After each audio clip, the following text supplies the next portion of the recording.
Publishers are getting what they f***ing deserve. Ooh, oops, oops, oops. This is the beginning of a YouTube video. Publishers are getting what they deserve. Thank you. Developers are striking against brutal mismanagement over in France because Spiders and Kiloton are taking on the perennial games industry villain Nacon. Man, Nacon blow. And hey, Nacon are also the people that published Lord of the Rings Gollum. Then layoffs are hitting rock steady because Suicide Squad did not hit sales expectations. Over at NetEase, they're basically speedrunning the entire process because most of the team behind Is this the new game Visions of Mana? Wait. of Mana were actually gone before the game even released, all because I actually heard a lot of really good things about this game. Visions of Mana seemed to be a good game. Yeah, I think I'm gonna play it. These appear to be changing up the strategy. And finally, it would not be a video about mismanagement unless we talked about our good friends over at Activision. And that's because Raven Software's QA union, well, they certainly think things aren't going well, and they're filing complaints against both Activision and Microsoft. So let's kick it off with Spiders and Kiloton versus Nacon. By the way, I don't know why, but like the picture of that guy really reminded me. Whenever I saw Titus from Space Marine 2, I was thinking to myself, oh my god, Henry Cavill could play Titus from Space Marine 2 1-to-1. It's like the character was based off of him. It was actually crazy, the resemblance. And Microsoft. So let's kick it off with Spiders and Kiloton versus Nacon. That's a bunch of names you may not know, but Greedfall, I think you may know. So Greedfall 2 is launching this month, and well, it's not really looking great because the devs at Spiders have been on strike since Monday. Now, this all began with an open letter being distributed this week by French labor union, and to save all of my French audience members, don't worry, I'll just abbreviate it to STJV. So it was signed by 43 out of the 95 staff of Spiders. That's basically like half the company, right? And it's basically detailing a bunch of complaints, and I'll summarize them as low wages, mismanagement, and unsupported scaling of production. That's basically because they're around. I wonder, that seems crazy. I wonder if that's a unique thing. People, and they're expected to do 2 games. They've also had increased turnover, no transparency for management and planning, failures to protect or hire women, and all this stuff they say is negatively impacting the development of Greedfall 2. To do a quote, I mean, this is rough. Quote, "The production is underwater, accumulating burnout and other psychosocial risk factors, and the workers fear they won't be able to be proud of their work when the game is released." They probably won't be. I looked at the game and I saw some of the demos for it. It looked like dog shit. Yeah, I could easily see Greedfall be Greedfail. Easily, yeah. People have left Spiders during the production, and others have no intention of staying after the game's release. So that's fairly brutal. Also, that's not really going to inspire people to pick up the early access version of Greedfall 2. Oh no, I don't agree with Bellior on this. I think that if I heard that the next game that was as good as Elden Ring required human sacrifices in order for the Divine God game designers to be inspired by the eldritch beings that they're trying to commune with through the flesh of the people that they're sacrificing, and then I saw that the game was really good, I'd still buy it. I would buy it. I'd buy it. I don't care about what's happening at the company. I don't care about any of this. It has no relevance to me whatsoever. All I care about is the product. Give me the good product. You want to abuse the employees? Okay, fine. There's slaves in the cobalt mines making the phone. I love this phone. There's fucking, like third world laborers making my clothes. Okay, good. Maybe give them a peanut, and that way they won't die so they can make another one tomorrow. Like, I don't care. It doesn't matter to me. Give me the product, allow me to consume. I don't want to think about it. I don't care about it. That's it. I don't care. Yep, there it is. And by the way, I think most people think that way. And by most, I mean 95% of people think that way.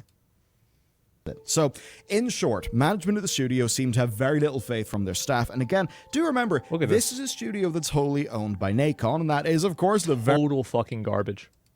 very same Nacon that will never escape the Lord of the Rings Gollum. Now, with Greedfall 2, this is all pretty damn relevant because the game's launching in early access. It's weird because it's early access, it's got an entirely new combat model, and of course with it being early access, I mean, that's an entire development structure that is different. It means that the work's only halfway done. Like, the game ain't finished. It doesn't sound like what they would ideally do, because ideally, you know, you do release your game when it's done. So I'm personally worried that the production's been a total shit show. The staff certainly seem to think it's a shit show, to the degree where they've maybe had to cut a whole bunch of expectations for release and do early access, perhaps. Game looks like garbage.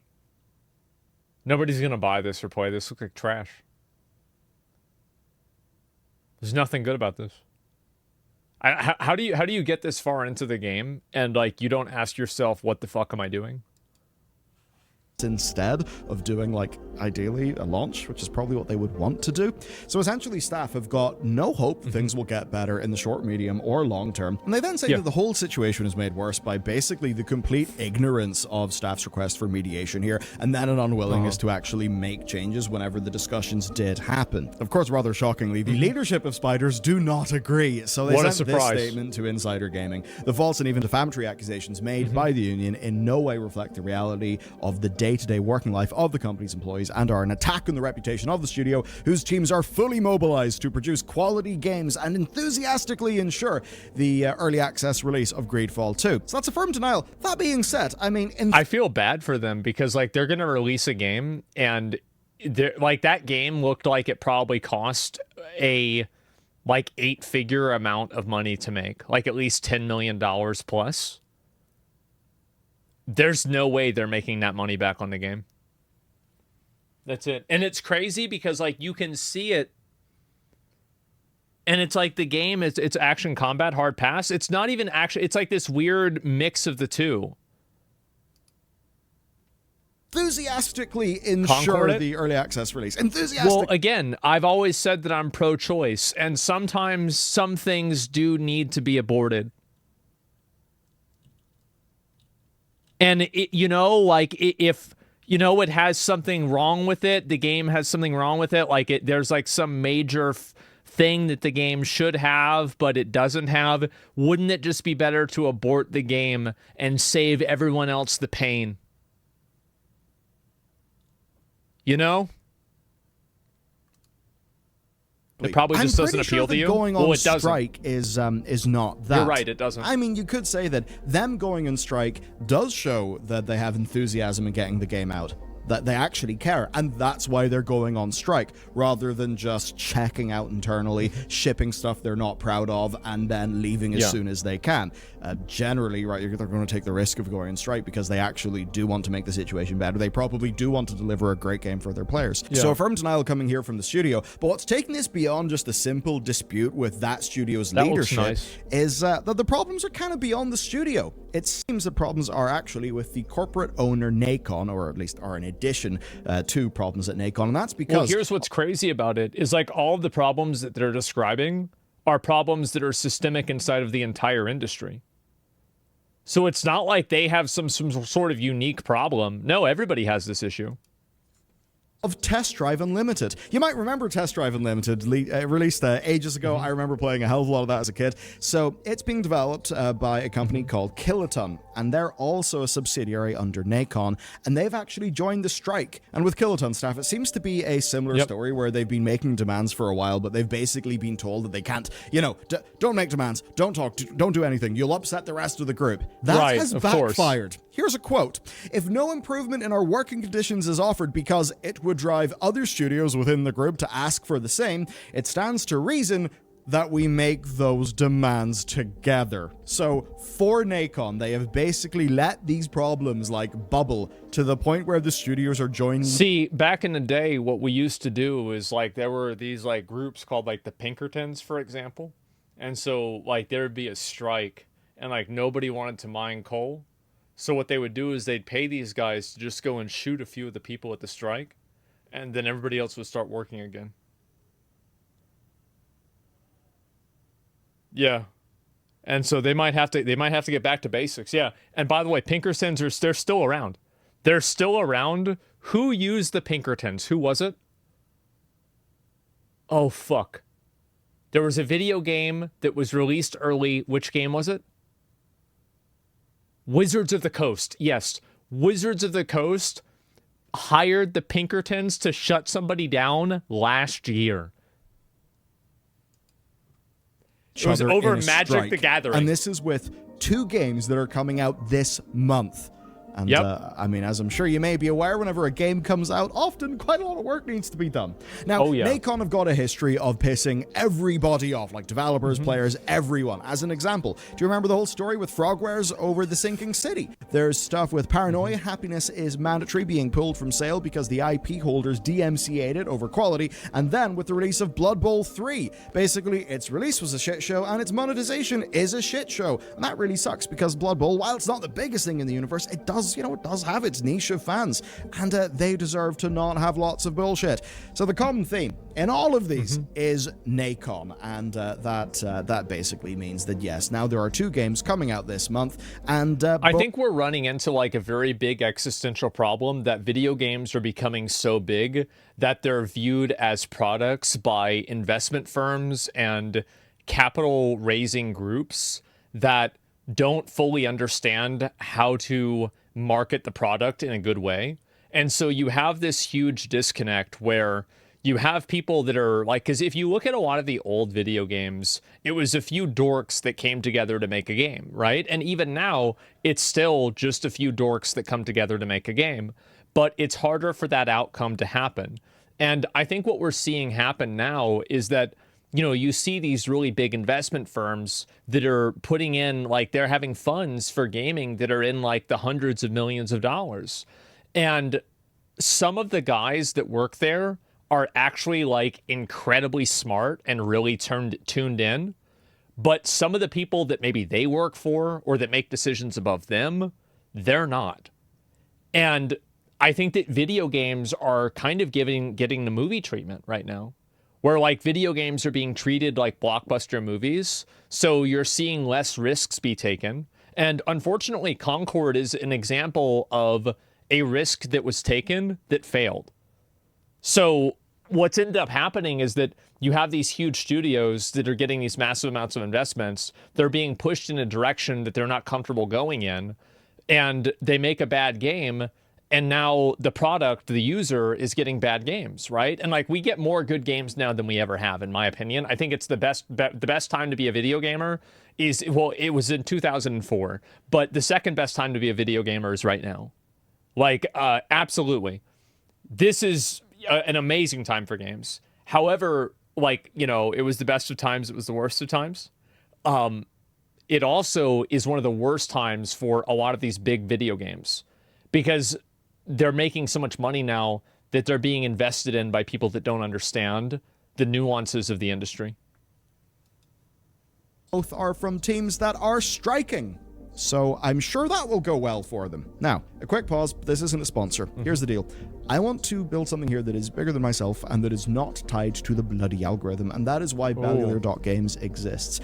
It's our site, it's not Patreon, it's our site, and over there, one of the things that we do is Loading Screen. It's our daily newsletter, and honestly, it's goddamn class. The guys work really hard to make it the best thing that it can be. Yep. And over there, you basically get coverage that you can trust. It keeps you in the loop of what's actually coming out, what's actually happening in gaming, and over there, in addition to Loading Screen, you also get access to all of our reports and our research early, like often before I even I'm doing, like, seeing the stuff for videos, so you get that before I even do, and you also get our videos ad-free and often early, as well as our members community over in Discord, which is just a lovely place to hang out. I want to build something that lasts, that can be your companion in gaming, and I mean, look, your support means the world. I'm glad to see Bellular trying to do something that's like a news place for people to find information about video games. I think that video game journalism right now is, like, there is a place for video game journalism. It's just that the way that it exists right now, the traditional business model of online journalism is really just the traditional business model of journalism and newspapers, but everything is online instead of not. I think that a lot of people out there want to be able to read and know and get information about games, but there are all the platforms that are out there right now that are compromised to a degree that people don't trust them.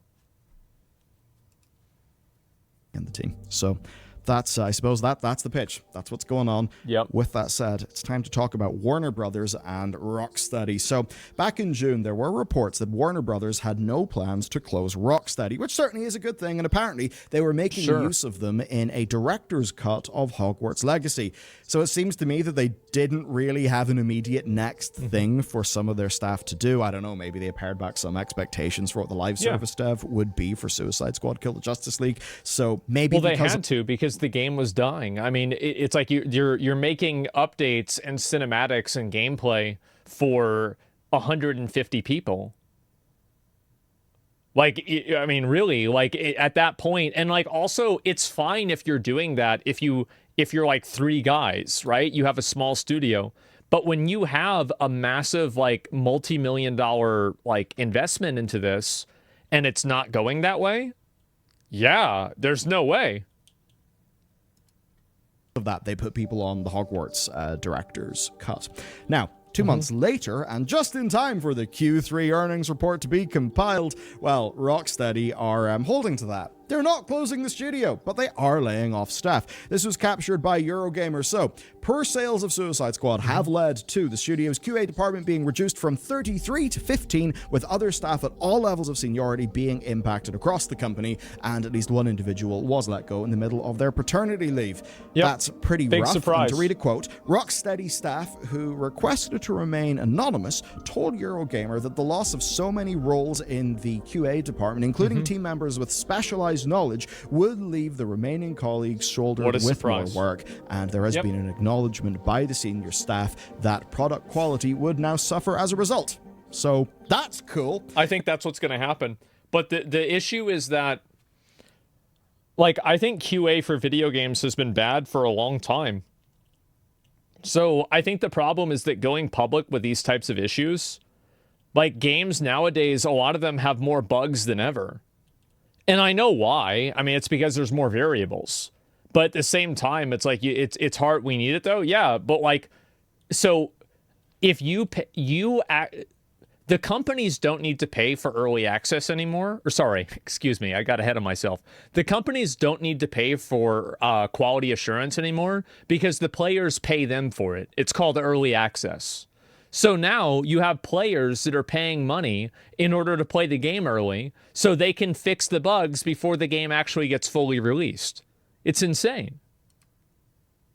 Now, the thing with Suicide Squad Kill the Justice League is, per Circana's tracking, it's actually the 14th best-selling game in 2024. That means that it actually sold better than P3 Persona 3 Reload. It sold better than Stellar Blade, even, and other titles that have been seen as commercial successes. So it's not that Suicide Squad sold badly, because it didn't sell badly in a sort of absolute sense. What it did, though, is sold badly as compared to their expectations, and likely as compared to the amount of money that they poured into that game for years and years and years and years. It's simple. Exactly. Yeah, he's totally right about this. It's like, let's say you make a video game, and the video game makes $90 million. Isn't that amazing? You made $90 million. But it cost $150 million. Uh-oh. Uh-oh. Oh, we've got a bit of a problem here, don't we? This is a game that was thought by Warner Bros. And Rocksteady to basically be big bucks, you know, Helldivers money. Maybe they thought that this could end up being a Destiny-like live service cash cow for the next decade. But of course, they were wrong. They were wrong in that big bet. They weren't wrong. They were greedy and delusional. They saw money and they went after the money instead of making a product that was good. That's the reason why it happened.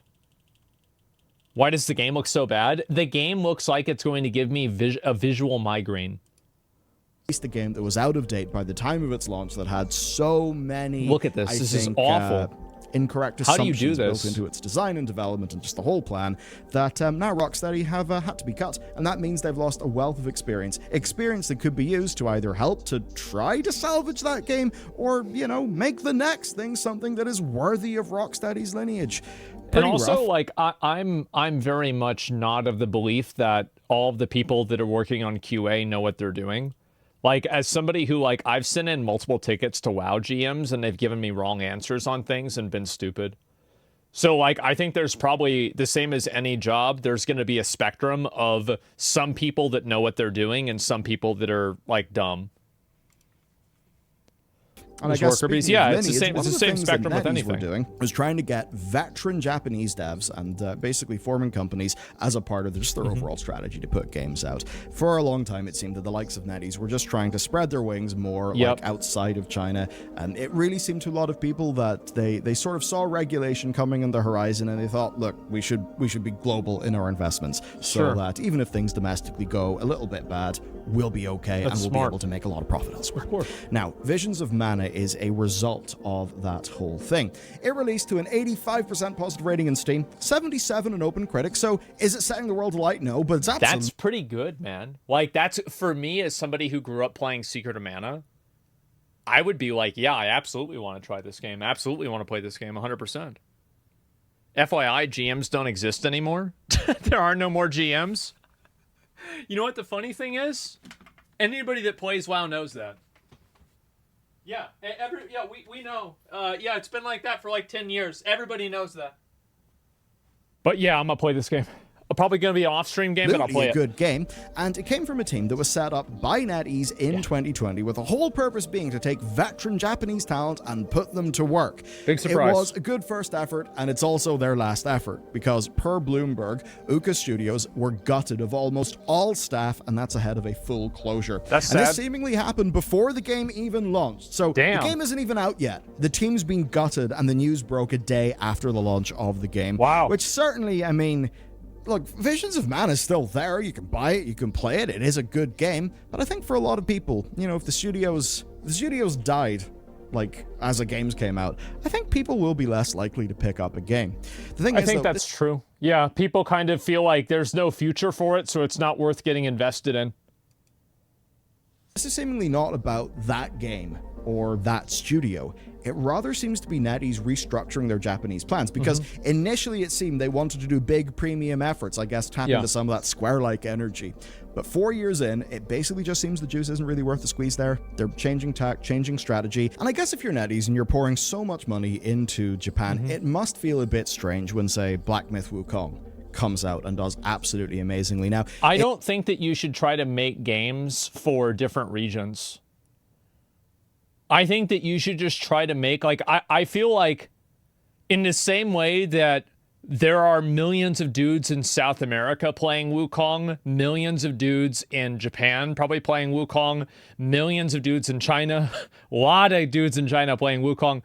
Everybody's playing this game thinking it's badass. And the same thing is true with Elden Ring. I guarantee you, you go down to Brazil, tons of fans of Elden Ring. Go to Japan, tons of Elden Ring fans. China, people love Elden Ring. Absolutely. Just make a good game. Like, if you try to make games for certain regions, I think that that's just silly. Like, I actually don't think that gaming is as regional. Like, so there are regional elements of gaming. Like, for example, monetization and platform are regional. So, for example, in South America and in China, mobile gaming is really popular for a number of different reasons. Some of them are social, some are economic, doesn't really matter. But there are some reasons why that is. But in terms of game quality itself, you're going to have games that are going to pop off no matter what. Like, if it's a really good game, people are going to play it no matter where. I think that's true for very popular games. Some more niche games can be more regional. Yeah, I think so, but I also think that niche games can sometimes... I feel like the best example of this is Baldur's Gate 3, is that Baldur's Gate 3 was a very niche game. For what it is, a CRPG, what the fuck? Like, what year is this, 1998? But the game came out, and it was, like, the biggest game ever, like, for the entire year, basically. And so, I actually don't think that the genre matters all that much, but you're right that it does make a difference. The game sold more than Final Fantasy 16? Well, of course it did. What a surprise. So yeah, I think that really you shouldn't try to focus on making games for certain regions. It seems that about and if you do, you should make sure the game is good first. Outside of China, and it's sold well outside of China. It's obviously sold incredibly well in China, and it's also proved something. As a frame of reference for the success of Black Myth Wukong, is that even outside of all sales inside of China, Black Myth Wukong has outsold Dragon's Dogma 2 by over 1 million copies already. It's proved that the games industry in China has matured to the point where people can leave the big companies, form a studio, and then make a proper, like, AAA blockbuster game. That's exactly what Black Myth Wukong was able to do. So it could be the case that NetEase have kind of realized... I think that we are actually going into a new golden age of games.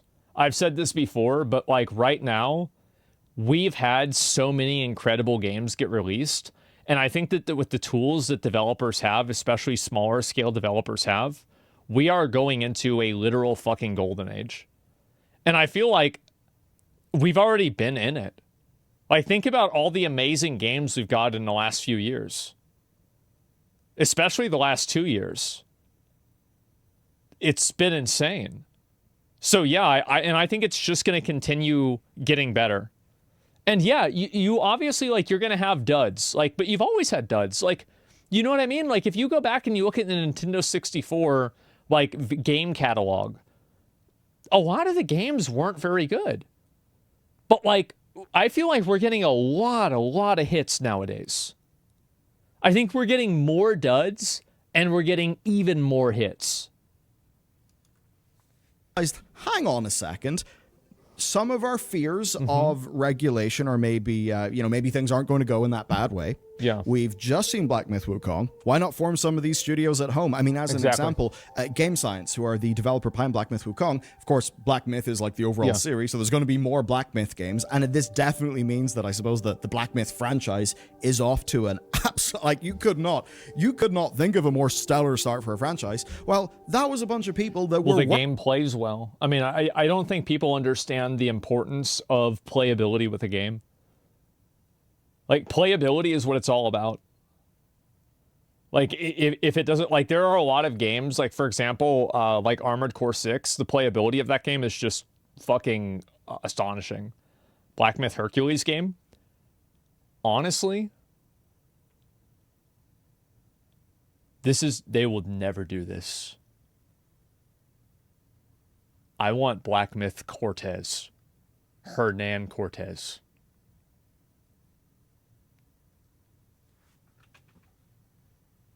I do.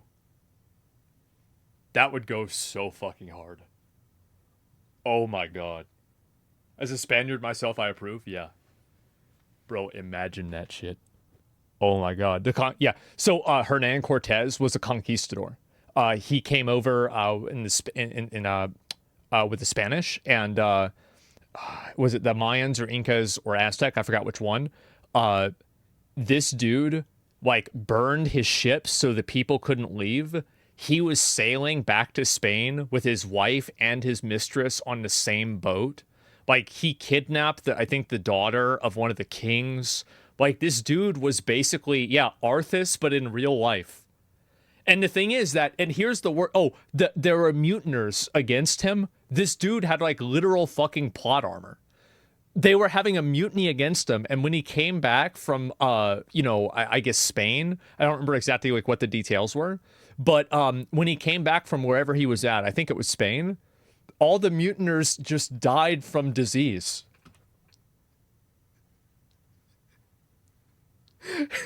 Like, actual fucking plot armor. Can you imagine that? It's insane. Yeah, caught somehow. Yeah. But, like, if you want to talk myths, like, which myths would I want to see? Hercules would be a really, really big one. I would love to see Hercules. And I'm trying to think.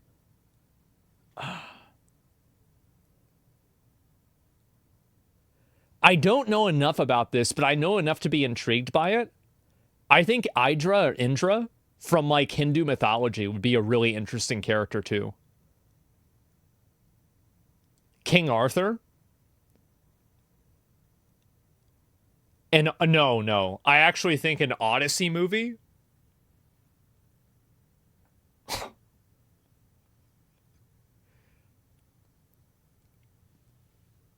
Man. Gilgamesh? Yeah. That would go so fucking hard. But I do think it would be cool if they explored, like, I personally would want them to explore non-Western ones, because I've seen a lot of Western permutations, and I like the escapism of being able to see Journey to the West, because I'm just not familiar with it. Quetzalcoatl? You know that Quetzalcoatlus is actually the largest. There were real ones like that. They were called that. I guess they named it after the serpent. Yeah, it was a real bird. It could eat a person, like just get him. No way. No, I'm serious. Look it up. Working on a Journey to the West MMO for Tencent. They left Tencent, and oh look, they've had an app. Bro, this is the most fucked up first chat that I've ever seen in my life. Are y'all ready?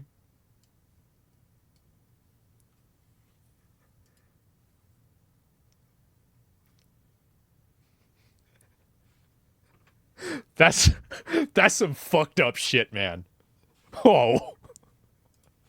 Absolutely humongous success. And funnily enough, a success that Tencent themselves then decided to invest in. So I guess seeing that, ladies are probably thinking, hang on a second, we should do some of that. We've actually paid for and cultivated loads of talent at home. Maybe they've realized that they just don't have to be making the sorts of games that they were making. So that might explain the strategy. Yeah, 100%. I think that, like I can't speak for anybody else, but like for me as a Western gamer, I see no difference in consuming content from a Chinese studio than an American studio. Like, if a Chinese studio makes a really good game, I'm going to play the game. I don't care. It's like if it comes from Berlin, Korea, China, Brazil, I don't know, like fucking California, I don't care. I just want to play a game. I just want to play a good game. That's it. But obviously, if you were on the Visions of Mana development team, Black Myth Jesus, yeah, that's not really going to be any form of, thing to make you feel good about what happened. The next and final story for today's video, then, is Activision, Microsoft, and Raven Software. Basically, the staff at the Raven Software QA union are saying that Activision and Microsoft just are not taking them seriously. Now, to get you up to speed in the story, basically, Raven QA voted to unionize in May of 2022. This was the first but smallest of the Activision unions, and of course, that then, I think that the unions are too slow. I do. I think that the unions haven't been proactive enough in protecting themselves against AI. And I think that the leadership of the company is going to be able to take advantage of that. And it's actually probably a bad time to be in the game development industry because of that. I think that they ceded too much ground based off of the resolutions that I read. And I don't think that you're going to see a lot of people that are, I would say like in 10 or 15 years, you're going to see a reduction of probably 50% of certain roles inside of game development studios because of how much better AI is going to be. And honestly, I feel like 10 or 15 years is probably a massive overstatement.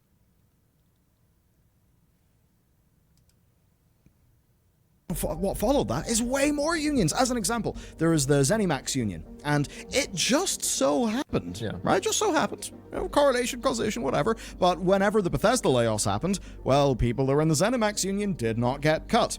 More recently, we saw the World of Warcraft development team, like the whole thing, unionized. Now that's interesting to me, because the War Within has ended up being, honestly, kind of a banger. I mean, just the quality of writing and stuff, it is absolutely, humongous improvement over. I think it's okay. To me, I'm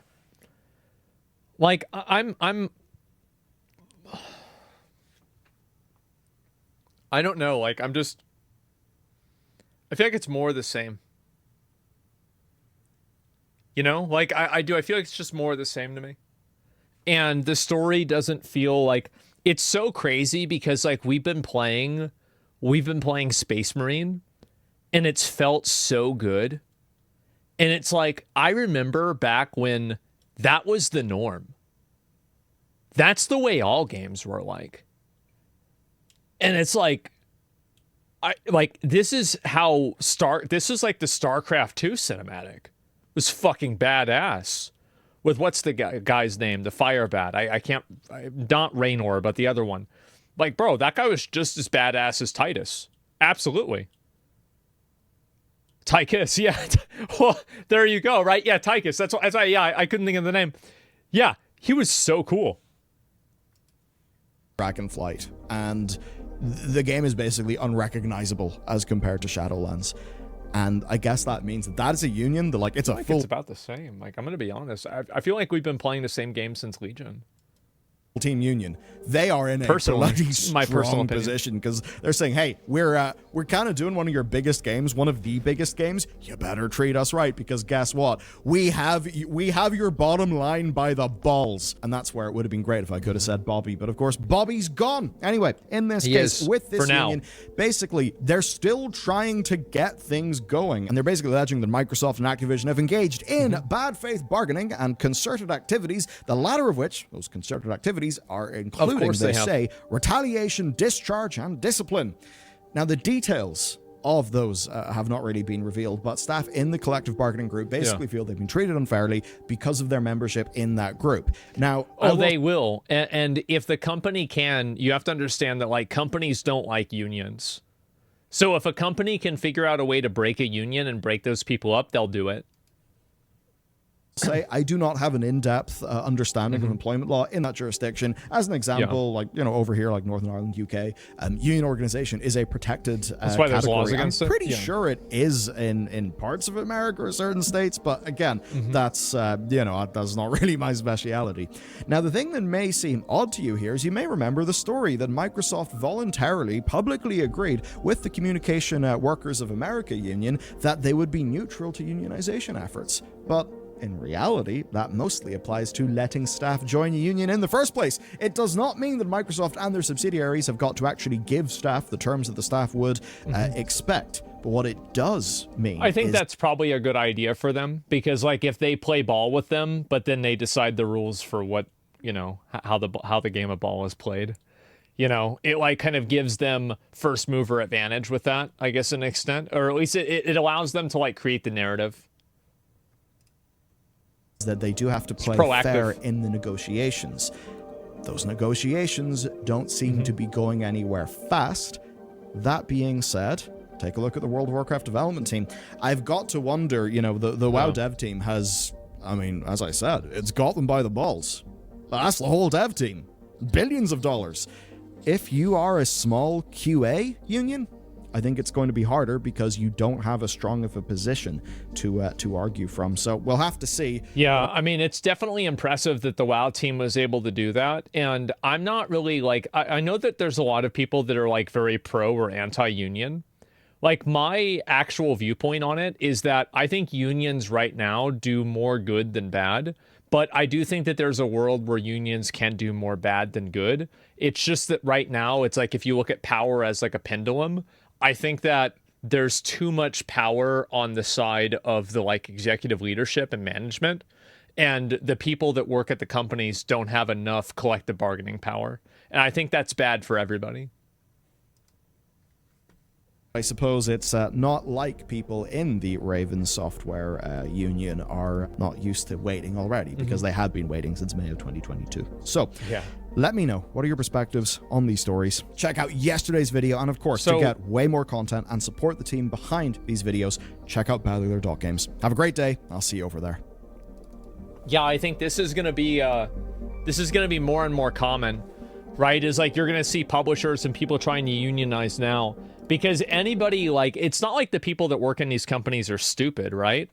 They can see where the wind is blowing, and they're probably going to have to start using and doing,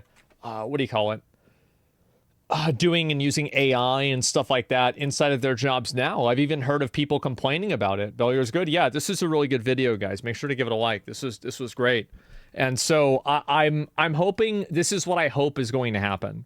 I hope that over time we will see more of these studios actually get better. I think that AI will absolutely be the future, but I don't think that AI can replace people at like a 1-to-1 ratio. Like AI can make mundane work easier, but it can't make hard decisions easier, if that makes sense. Like you can't just put an AI prompt in and have it generate an entire video game like Elden Ring. And I don't think that's really what's going to happen until like, maybe some really far off point in the future. I don't think that's going to happen. But what I do think is going to happen is that generative AI will be used to kind of create a foundation in which a person adds personal touches to that makes that foundation more appealing to an average person. Like 5 years, I really can't say. I mean, nowadays with technology, it's impossible to have any idea. How long before you get an AI to do your job? Well, I mean, there's some streamers that have already used AI, right? I know Athene memes around with it, but you have like Neurosama that's AI. And I think that, again, like that kind of content, a lot of people are saying that they're not going to get a personal connection from AI the same way that they will from a real person. I actually don't think that's true. I think that the problem is that AI and technology, like, and here's the best example. Oh, God, this is going to sound stupid, but so I feel like this is a really good point to see whether somebody, yeah, Wilson, right, exactly. This is the best example that I can give of people that would develop an emotional attachment. I understand it's a movie, right? But people do this stuff in real life too. It is not impossible for people to develop a real life attachment to something that's inanimate or non-human. And I think that the reason for why it works or doesn't work is either a lack of or an abundance of stimuli, right? So like if you don't have any other friends, it's easier for you to have an anime wife. And if you have a really good anime wife, then it's easy to choose her over a real girl. You see what I'm saying? Yeah, Her is a good example. Yeah, it's another movie, right? But like what I'm saying is like look down, it's a fucking volleyball. And I feel like this is still, still true.